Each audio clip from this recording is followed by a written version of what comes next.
हाँ तो बच्चों देखो, अब मैं आपके लिए कुछ एग्जाम्पल लेकर के आऊँ। बच्चों ध्यान से समझना, यहाँ पर जो एग्जाम्पल है दोनों बिल्कुल डिफरेंट है और दोनों एग्जाम्पल बिल्कुल सिमिलर है। बात को ध्यान से समझना, जो बाकी एग्जाम्पल आपने पढ़ी थी उनसे ये बिल्कुल डिफरेंट एग्जाम्पल होती है, लेकिन दोनों एक जैसी होती है। दोनों एग्जाम्पल इसलिए एक साथ लिखा है मैंने, और दोनों एग्जाम्पलों को ध्यान से समझना बेटा, क्योंकि इसमें इंडस्ट्रियल बात हो रही है। क्योंकि आप लोगों को कुछ चीजें कंफ्यूजन होता है, क्योंकि 11th-12th के बच्चे, IIT के बच्चे जो है ना, अभी तो इंडस्ट्री में नहीं पहुंचे, लेकिन आपको पता होना चाहिए इंडस्ट्रियल क्या बात हो रही है। ये कह रहा है the total cost in rupees associated with the production of x unit of item is given by this one। देखिए, अगर हम प्रोडक्शन की बात कर रहे हैं, कहीं प्रोडक्शन हो रहा है, तो वहां प्रोडक्शन में अगर टोटल कॉस्ट की बात हो, वो एक इक्वेशन बना के दे दिया आपको, ठीक है। जब इक्वेशन बना के दिया तो फाइंड द मार्जिनल कॉस्ट। अब बच्चों को बहुत से को ये नहीं पता होता मार्जिनल कॉस्ट क्या होती है, इन बातों को ही समझना आज आपको बेटा। When x equal to 3 unit, जब x की वैल्यू 3 यूनिट हम प्रोडक्शन करते हैं, तब मार्जिनल कॉस्ट क्या आती है निकल के। x की वैल्यू 5, 10 कुछ भी दे सकता है, तो बड़ी यूनिट होगी तो बड़ी की बात हो सकती है। तो प्रोडक्शन, तो इसे कहा जाता है बेटा, देखे are produce when the marginal cost we mean. देखो ये मार्जिनल कॉस्ट होता क्या है, पहले बात इस बात को समझिए भैया। Marginal cost we mean the instantaneous rate of change of total cost at any level of output. देखिए बेटा, अगर हम मार्जिनल कॉस्ट की बात कर रहे हैं तो इसको ध्यान से समझना है। जैसे मेरे पास टोटल कॉस्ट की इक्वेशन गिवन है, टोटल कॉस्ट की इक्वेशन दिया हुआ है, कुछ भी गिवन होगा,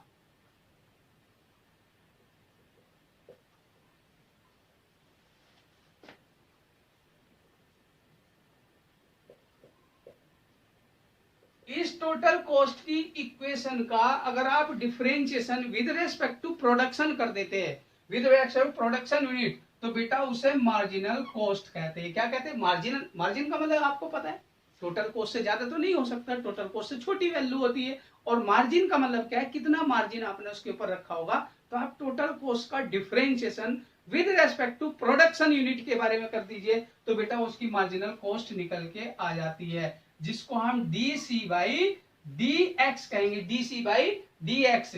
तो ये क्या बन गया, 0.05 इंटू 3x स्क्वायर। क्लियर है? तो बेटा यहाँ माइनस का 0.02 इंटू 2x प्लस के 30 इंटू x का 1, और ये हो गया 0।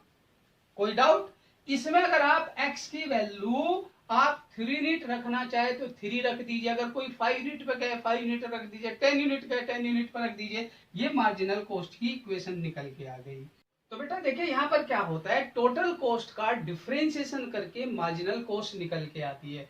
उस इक्वेशन में आपको ध्यान रखना है, आपको टोटल कॉस्ट की इक्वेशन गिवन होगी, मार्जिनल कॉस्ट फाइंड करना होगा, तो बेटा डिफरेंशिएशन करके जिस यूनिट पे कहे उस वैल्यू को यहाँ पुट कर दीजिए, आपका आंसर आ जाएगा। तो मार्जिनल कॉस्ट एट 3 यूनिट, तो DC by dx at 3 unit. तो बेटा आपको सिंपल सा पता है, x की वैल्यू आपको 3 पुट करना है, तो ये कोई ऐसी बड़ी बात नहीं है, तो आप इसको कैलकुलेट करके देख सकते हो। क्लियर है?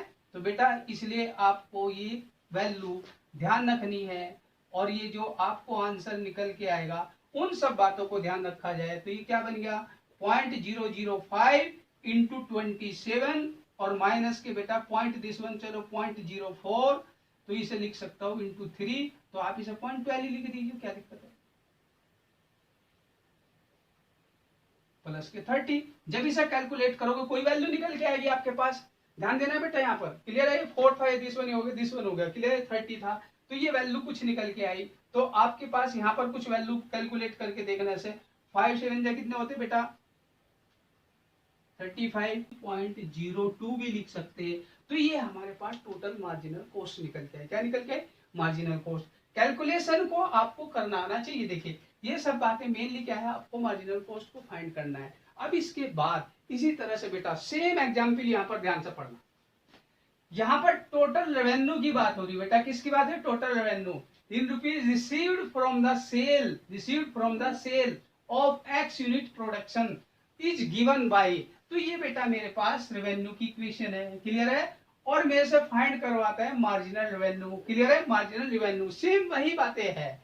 अगर आप सेल करते हैं तो बेटा वहां से रेवेन्यू कितना निकल के आता है, जो रिकवरी होती है वो रेवेन्यू आपका कितना, उसकी एक इक्वेशन जो कर ली। लेकिन उसमें भी कहीं ना कहीं मार्जिन होता है, उस मार्जिन को फाइंड करने के लिए आपको डिफरेंशिएशन करना पड़ेगा यहाँ भी। तो इसलिए आपको ध्यान रखना है, यहाँ पर आपको रेवेन्यू की इक्वेशन गिवन होगी, वहां पर टोटल कॉस्ट की इक्वेशन गिवन है 3x² प्लस के 36x प्लस के 5। तो बेटा d r by d x अगर आप निकालेंगे तो ये मार्जिनल रेवेन्यू देगा आपको। क्या देगा? Marginal revenue. तो यहां से मिल के आएगा 6x प्लस के 36। और किस यूनिट पे कह रहा है उस यूनिट को आप इसमें रख दीजिए, तो ये मार्जिनल रेवेन्यू आ जाएगा आपका मार्जिनल रेवेन्यू। तो हाँ, तो बच्चों देखो इसमें क्या है कि मार्जिनल जो रेवेन्यू निकल के आया है, तो इस मार्जिनल रेवेन्यू में आप गिवन वैल्यू को रख दीजिए। 5 यूनिट की बात किया है इसने, तो बेटा d r by d x, x equal to 5। तो आप इसे लिखेंगे 6 इंटू 5 प्लस के 36। तो बन गया बेटा ये 30 प्लस के 36, जिसे आप कहेंगे 66। क्लियर? तो मार्जिनल रेवेन्यू की जो वैल्यू कॉस्ट निकल के आया बेटा, वो कितनी निकल के आया आपकी? 66 रुपीज निकल के आया। मार्जिनल रेवेन्यू कितना निकल के आया? 66 रुपीज। क्लियर है?